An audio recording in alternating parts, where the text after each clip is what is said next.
What's up guys, it's Eli and I'm here with Anya, and I've got a video today with an idea that I haven't really seen. I've seen really different examples and stuff, but I wanted to put together kind of a compilation of some of my favorite ones of these.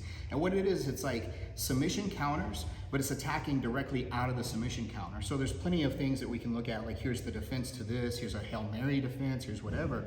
But there's a lot of really cool defense counters that end you in a submission. So I was gonna put together some of my favorite ones today and kind of like put a little compilation together. So anyway, hope you like these. We're gonna start. These are kind of all over the place. Some are more basic, some are more advanced, so feel free to skip around and everything else. I'll try to put like an index at the bottom in the description or something. That takes a lot of time, so I might not do that. But anyway, we're gonna start out here with one of the classic examples, and that's the Von Flue choke. Now, typically on the Von Flue choke, it's a guillotine counter that results you into a head and arm choke of your own that beats their guillotine choke. So a lot of times this happens off of, particularly off of standing more than anything. But we'll just start kind of from our knees here. Like if I shot in somehow and I was lazy on my shot, she got a guillotine like this here, but I managed to get my arm up over her shoulder here like this, and then I managed to pull off to the side and get over here to side control. So whether this happened from inside the guard and I passed the guard, or it happened from standing and I got the takedown off of it, either way, what I'm trying to do here is take this arm that was over her shoulder, I'm reaching in really deep with it here like this, and then I'm gonna swim my other arm over and across, and I'm gonna gable grip my two hands together. Once I do that, her arm is trapped in this guillotine position, but my neck is safe from the angle that's gonna get me choked out. And instead now it's driving her shoulder into her neck on one side and my own shoulder into her neck on the other side, and it's making that really tight choke that she can't get her arm free to even defend off of. So you'll see a lot of times people actually pass out from this, whether in competition or MMA or whatever, because they don't have a free hand to really be able to tap quickly enough or to be able to fight and frame out of it. So anyway, the Von Flue choke is one of the like classic counters that wind you up in a submission of your own after the fact that I always think of. So one more time, let's do it from standing one time here like this. Again, if Anya somehow like started to guillotine on me like this here, then I'm gonna come here immediately and defend. I wanna throw this arm over here like this. If I'm gonna do a takedown off of it, I don't wanna necessarily hook and fall sideways with her. I'm gonna come in here, I'm gonna bump the leg like this. Once we go down, I've got my arm in nice and deep. My other arm comes across, gable grip the hands. I come up on all my toes. I drop my hip and my shoulder forward on this side, and then I get my own head and arm choke counter to her guillotine. The next ones I want to look at, we're going to look at some arm attacks now. That was more of a choke or a front headlock or a guillotine attack on the previous one, but now we're going to look at these Kimura counters. So if we're here, a common place that we'll start Kimura from is like if I'm starting to push her leg down like I want to pass. This isn't the cleanest way to do this, to do like a knee cut or a Toriando or something, but it happens sometimes that I'm pushing this leg out of my way and then she sits up and starts a Kimura on me. So once we're here like this, now one of the counters that I can look to do, first of all, I want to block her hip. If she can get her hip underneath me, then she can make some bad things happen. So I'm going to block this hip with my free hand over here. I want to take my leg on this side, I want to tuck it underneath. So it's kind of a quick motion. At the same time, I'm putting my hand on my own chest or diaphragm, and then I'm tucking in this way, so I'm sitting beside her. Now look at the compromised angle of her elbow to her wrist like that, so she's got a lot of torque on her shoulder. So essentially, now, once we get here, and I come down, I'm gonna either grab my own wrist or grab her wrist, and I'm gonna basically do like a guillotine choke, turning this Kimura into my own Kimura here, reversing the shoulder lock on her. So once again, if she happened to sit up here like this, and again, these are all kind of prefaced off the idea that I already screwed up somewhere along the line. I had to counter because I got myself stuck into a bad situation. I don't want her to get her hips underneath me, so I wanna push her hip away like this here. I want to tuck my knee down here under her leg, so I'm sandwiching her bottom leg in between us. And so then from here, now I'm gonna reach down, grab like this. Her arm is still tied up in this position here. I'm gonna choke up on the arm here and reverse the shoulder lock on her. So my Kimura counters her Kimura like that. If it happens that we get in a little deeper, a little later into it, and what I mean by that is that I was able to actually pass the guard here like this, and I was pushing that out of the way, but I got myself tangled up in this Kimura threat in the beginning. So what I want to make sure that she isn't able to spin around and finish this Kimura, or she's not able to like sweep me over and reverse me. So what I'm going to look to do from here, again, I'm going to block the hip here so that she doesn't have good hip mobility. I want to step my leg over her head this way. Now, once that leg is over, I'm gonna switch my knees in this way, stay nice and low, and then look as I come back, I've turned her Kimura configuration into this hook of my own. So I'm elbow to elbow deep with her right here.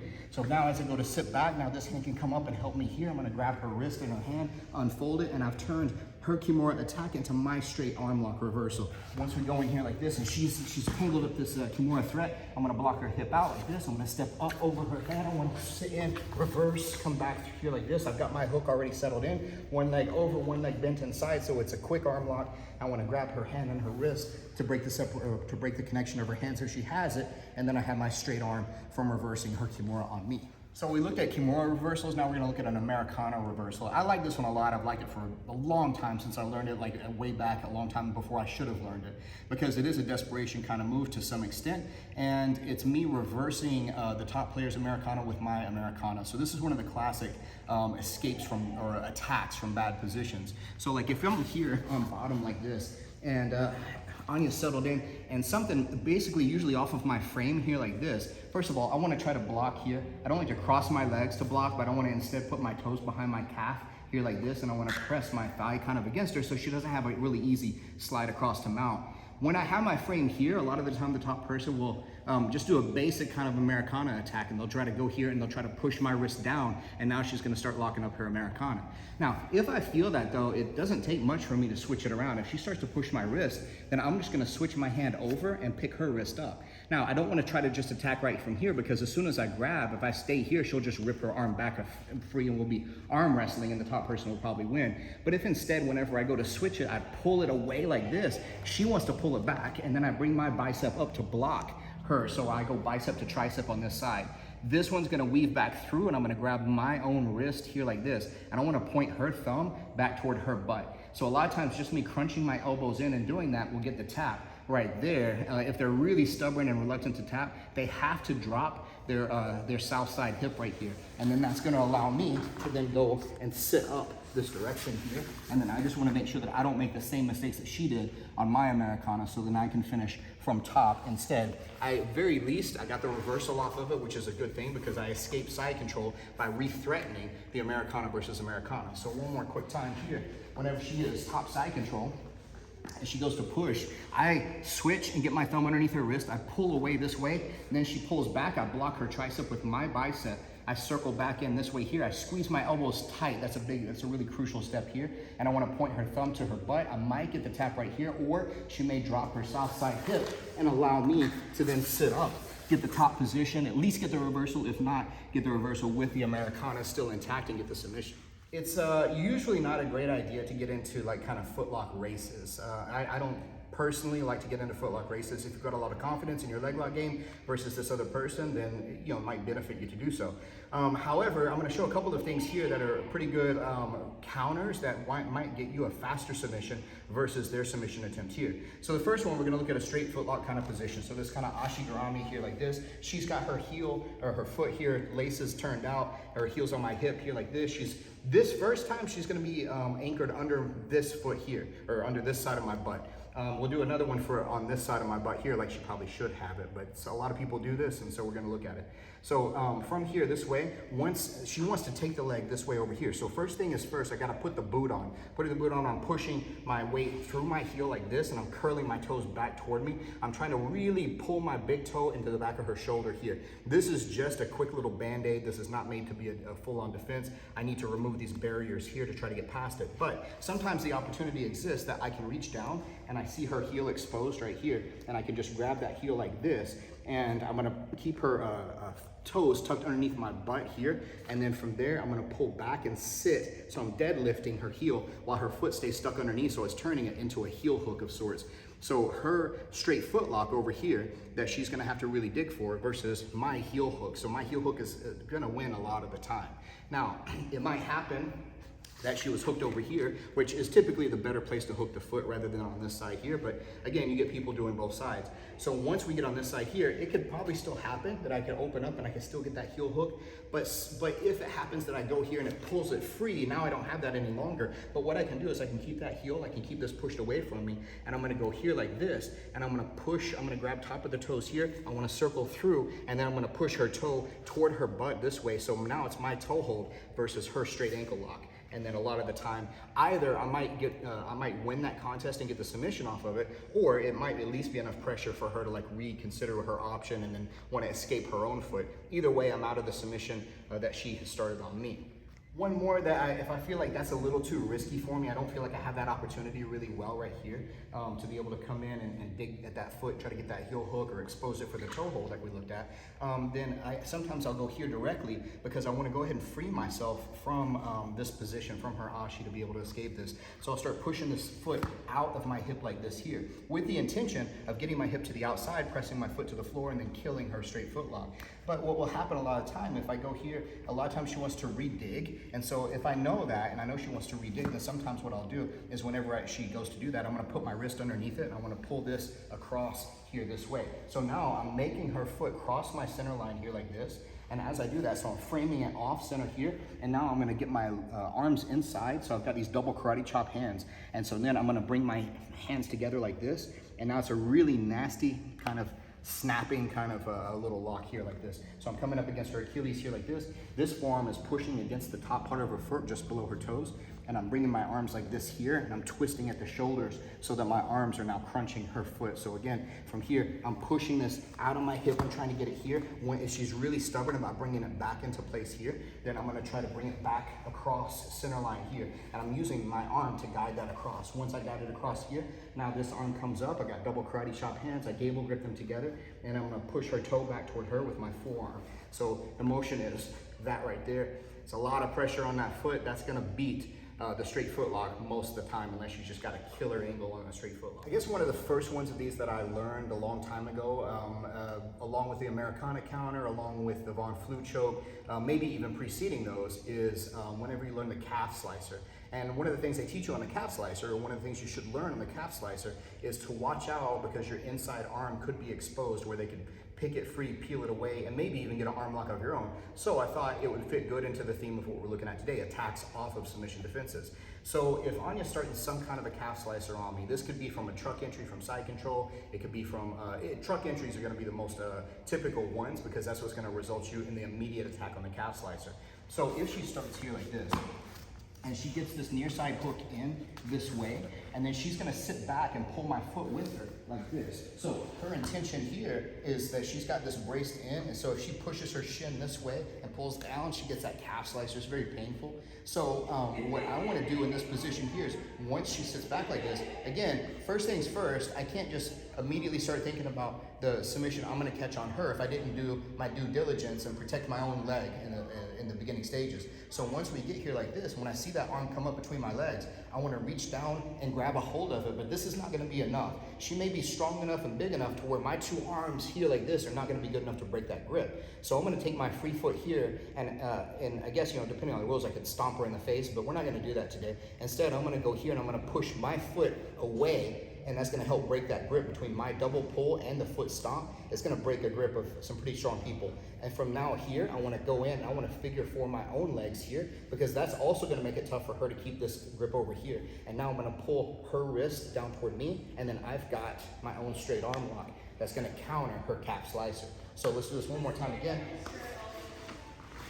Once we get into this position, and Anya threads through, she sits back, she goes for that calf slicer here like this. I wanna come in, I wanna double grip here. It's not strong enough to break it yet. I'm gonna step on my own ankle. I wanna push away to break that. And then look, I'm gonna slide off here, making it difficult for her to re-grip. Even if I lost this arm right now, she's not gonna get that grip back. And when I wanna pull that wrist down toward me here like this, so that now all this configuration is helping me get my straight arm lock to counter her attempt at a calf slicer. So next in the series, and again, we're keeping with the same theme of attacks off of submission counters. These are not just submission counters. There's lots of different things, lots of different ways a lot of the time, depending on angles, execution, how early to how late it is of where I can go. But these are somewhere between middle to late, somewhere between middle to Hail Mary type of escapes, because I have to have enough wherewithal and enough foresight to be able to think about my submission counter while I'm escaping this. So these are very opportunistic, but they're a lot of fun, and that's why we're doing these. The next one I want to look at though is the omoplata reversal to her omoplata attempt. So if she's set up this omoplata here on me, so whatever kind of guard she was using, whatever kind of setup she was using here like this, she gets in this position and she's got this good pressure. She wants to get me flat down like this here, because if she does this, then I'm pretty much screwed at this point, because it's gonna be hard for me to pick back up. She's got a ton of weight on my shoulder. She's got a good angle. She's monitoring my hips like this. No rollout for me. So this is too late right here. I need to at least keep my hips up like this. So once here, if I can at least keep my hips up, then what I want to look to do is I want to think about this arm that she's draping over me to monitor my roll. So then as I go here and start to roll like this, I want to start pushing this arm away. And so as I start to come up and through, now once I get inverted like this here, if I can reach up and scoop this arm here like this and open my two legs, then now I can start feeding and lacing in on this one. So at that point here, now I'm gonna cross my two legs and I wanna use that to pitch her forward here. That's gonna break her grip on this side. And so now I wanna correct the mistake that she did whenever she was allowing me to escape like this, which is allowing me to keep my hips up, which facilitated the roll, so we don't just keep rolling and rolling, re-rolling like that. So once we get to here now, I wanna get this arm free. I wanna post up on my elbow. I wanna reach across to her hip this way. And then I'm gonna scoop hip out, shoulder out like that until I get her flattened down this way. Another thing that I like to do once I got her flattened out is come here instead. So now I got the S curve of my arm and I fed through to this other side here. So it's impossible for her to rebuild her structure and start to roll out or sit out or anything that way. So another one that's kind of in line with it, and you have to kind of feel which one's going to be appropriate. This one's a little fancier, but it's really cool and very unexpected, and it requires a little bit of flexibility, so that's why I don't prioritize it over the omoplata to omoplata reversal sometimes. But anyway, this is kind of a cool one if you can get it. Again, Anya started this omoplata on me here like this, and I want to plant my hand into the floor. If I plant my head in the floor, then it's hard to get my shoulder down on the floor. And so what I'm going to look at doing here is I'm going to go into this kind of like downward dog position like this here. Now, next thing that I want to look to do is I'm going to feed this outside leg, the far leg, not the near leg, but the far leg here to my hand. So this hand that's sticking through when my arm is being locked, I'm going to feed that through there, and I want to pull that here across her stomach. If I play my cards right, once I get this in here and I use that to break my grip like this, then I'm gonna come up and now I can start to throw my leg up here this way, and I can get it over her head, or sometimes just this right here. Because she didn't have any weight backward behind her, she's gonna fall back on her butt because she wasn't on her knees yet. And then I've got my arm lock setup started right here. So whenever we get here like this, I post up on my head this way. I wanna hop up here, and I want to take my outside leg and I want to feed it through. I'm going to grab my own ankle, I want to pull it through across Anya's waist here. Once my leg is free this way, I want to bring this leg up and around her head, and then I start to knock her backwards hopefully, and then from here I go out, I get my arm lock. Now again, my legs may wind up in different kind of configurations. It's all okay. They can be crossed, they can be uncrossed, they can be one behind the head, one over, it doesn't matter. I would be remiss if I didn't show one of these from a triangle choke, because that's the one that everybody always wants to learn how to escape from a triangle choke. And again, this is a very ambitious one because I am looking at coming straight out of the triangle choke defense and getting my own submission off of it. But at the same time, I feel pretty confident about this one because it's a very strong triangle choke and it happens pretty late stage as well. So that's the one that is always really helpful to people, because if you weren't able to escape early or middle like you should have, then you need this like desperation late escape, Hail Mary kind of choke escape like this. So Anya here, who happens to have extremely good triangles, so I'll try to talk through this without passing out. She's got this triangle and it's in pretty deep like this. So what I want to look to do from here, I want to make sure that she doesn't get my arm too crossed up like this, because this is going to be really bad for me. So instead, from here, I want to take this hand here, I want to C-clamp up into her armpit on this side. If I can come in and get this on this side over here, I'm doing pretty good, because even though my arms are exposed a little bit, then it's kind of difficult for her to like finish the triangle choke with my arms on either side this way. The next thing I want to try to do from here is, now that I have these open, I want to step my feet up into the armpit or the bicep. So I get one here, I post out, I keep this back, and two. Now from here, I might be able to go ahead and finish from here like this. But what I can do from here instead, because she's going to be fighting, trying to weave her arms back inside, and it's going to be a big battle from here. So at this point, I want to try to cross my feet up if I can, to here like this. And then I'm going to use this to frame on my own leg here until I try to pop that open. Once I get her legs popped open like this, then now I'm going to sit back here this way, and I want to come across. Once I get the legs crossed up over here like this, I want to open the side up on the bottom leg. So if you notice what happened here was, once this popped open, I weave my arm inside, my leg is still across, so it's pinching her knees together. She doesn't like this anymore. She doesn't like this at all. So she wants to start pulling her leg back a lot of the time, which helps me because now I can bring my bottom leg up and inside, and I use that to open the space to weave back and through. And so now I've got a really good situation here where I can expose the heel. Her legs are bound in this horrible position like this, in this kind of sambo knot almost, and I can get that heel hook.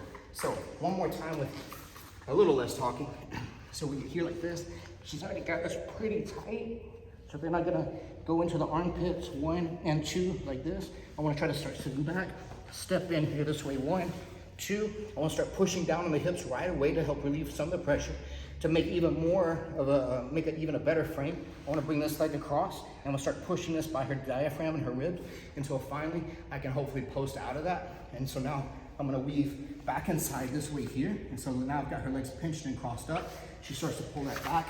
I weave my bottom leg inside. So now I'm hooked underneath, and then I'm gonna weave the second leg in. Now I'm gonna go over here to where the heel is exposed, and I can finish my own heel hook on that side.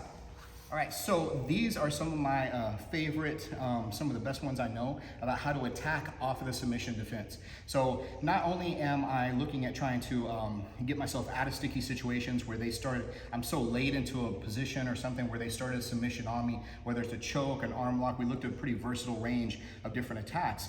But not only am I looking at how to escape and unwind myself and untangle myself from these situations, but also to have something on the way out where I can start my own submission back on them. So whether it's reversing an arm lock with an arm lock, a choke with a choke, a leg lock with a leg lock, these are some good options here that you might be able to use for yourself. Again, realize you're playing with fire anytime you go for this, and you should always prioritize defense and escape and counter and upgrading and position before submission. But these are some kind of opportunistic things that you might be able to come across. And if you do, then it's just that much of a bonus. Let me know, guys, if there's any of these you can think of that you use or that you know of that I left out, because I'm always looking for extra ones. So shoot me a link to the video if you got it, or let me know something else in the comments. Thank you guys for watching. I appreciate it very much.